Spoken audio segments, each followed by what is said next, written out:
Les modèles économiques ont été bousculés ces 10 dernières années. À maintes reprises, d'éminents experts ont dénoncé le caractère périmé des vieux axiomes et affirmé que dans la nouvelle réalité, il faut réécrire les règles.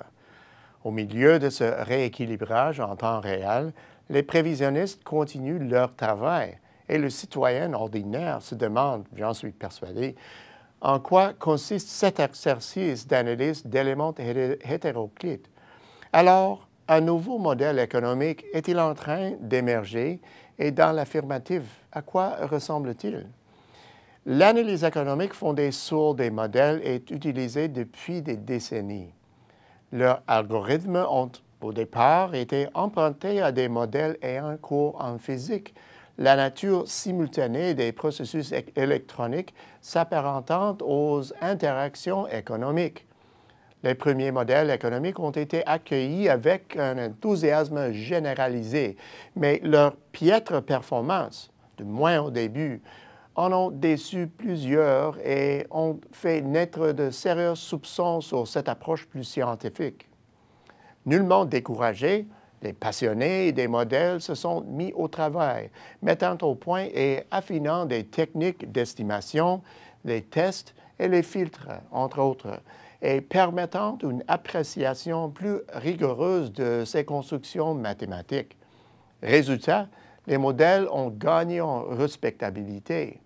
D'ailleurs, les prévisionnistes avertis utilisent généralement des systèmes reposant sur des modèles. Les économistes ont recours à ces systèmes, mais pas seulement.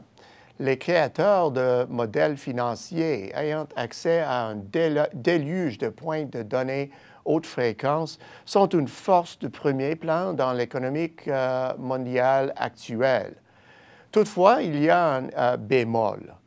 Nous avons observé des limites évidentes de ces modèles dans des affaires très médiatisées comme le scandale d'Enron.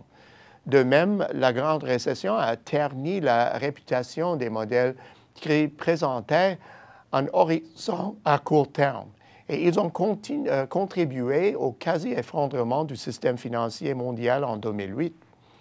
Cette grande frayeur a alimenté la crainte envers les modèles et même soulevé de la colère à regard de la puissance qu'ils exercent et de leur capacité à provoquer une débâcle presque généralisée.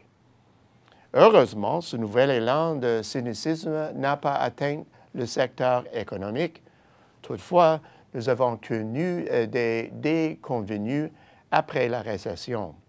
Les projections initiales d'une reprise rapide avec en toile de fond la mise en œuvre de vastes programmes de relance dans plusieurs pays ne se sont pas réalisées quand les dépenses ont atteint un sommet.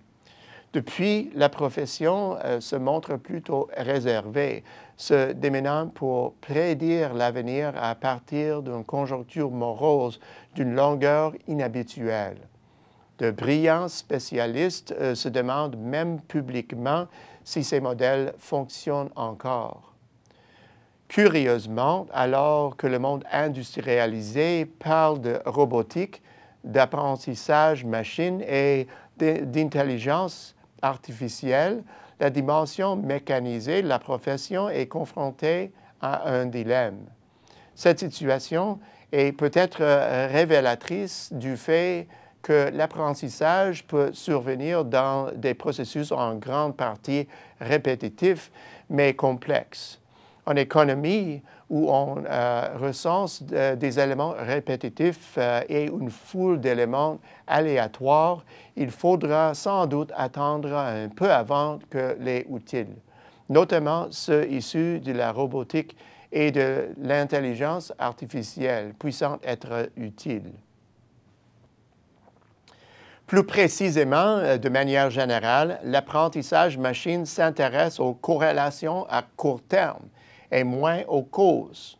Cela pourrait convenir dans un cycle économique normal, mais étant donné les nombreuses anomalies du cycle actuel, comme les programmes de relance budgétaire, la politique monétaire hors du commun, le protectionnisme et les changements en matière de gouvernance.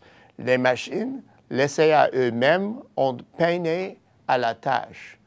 Et si nous avons raison de dire que le dernier cycle a été pratiquement 2 fois plus long que le cycle habituel, le recalibrage de séries de données insuffisantes répercutera sur tous les modèles.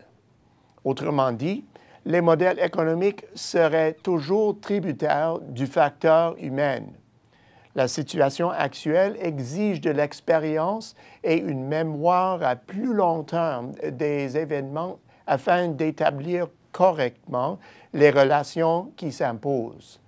Il semblerait donc, pour l'heure, que les travailleurs plus âgés ayant conservé des souvenirs intacts soient devenus, faits inhabituels, des éléments précieux pour l'établissement des stratégies financières, économiques et commerciales. Les machines rattraperont sans doute leur retard, mais la science des prévisions demeurera pour une bonne part un art. Au bout du compte, formuler des prévisions n'a jamais été une mince tâche. Les météorologues d'antan le savent bien. Par chance, les données et la puissance des ressources informatiques ont permis d'accéder à des outils toujours plus pointus pour établir des prévisions. Cela dit, la plus grande prudence est toujours de mise au moment d'utiliser ces outils dans la sphère économique et financière, tout particulièrement les processus automatisés. Un jour, peut-être, réussirons-nous à percer l'essentiel du mystère.